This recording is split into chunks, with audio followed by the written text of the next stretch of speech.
వాహనాలు రై మౌలిక సదుపాయాలకు 250 కోట్లు ప్రత్యేక నిధి. ఒక్కో నగరంలో 50 కోట్ల వ్యయం. సో, మనం చూసుకుంటే రాష్ట్రంలో ఎలక్ట్రిక్ వాహనాల వినియోగాన్ని పెంచేందుకు అవసరమైన మౌలిక సదుపాయాల కల్పనకు 250 కోట్లు ప్రభుత్వం కేటాయించనుంది. ఇందులో భాగంగా 5 నగరాల్లో ఒక్కో చోట 50 కోట్ల చొప్పున ఖర్చునైంది.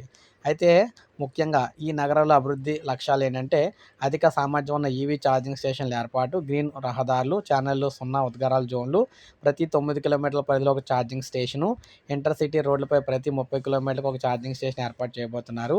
ప్రత్యేక నిధి వినియోగం ఎలా ఉంటుందంటే ఛార్జింగ్ స్టేషన్ కోసం మౌలిక సదుపాయాలు, విద్యుత్ గ్రిడ్ బలోపేతం, బ్యాటరీ మార్పిడి సదుపాయం, ఈవీలకు ప్రోత్సాహం, కొత్త సాంకేతిక ప్రయోగాలు, వినియోగదారులకు ప్రోత్సాహాలు అయితే ఇస్తారు. ఇక కీలక మలుపు ఏంటంటే మనం చూసుకున్నట్లయితే ముఖ్యంగా నగరాలు అయితే ఇవ్వడం జరిగింది. నగరాల వారీగా మనకి ఇచ్చారు. ఏ నగరాల్లో ఎటువంటి అవకాశాలు రాబోతున్నాయి ఏంటనేదని.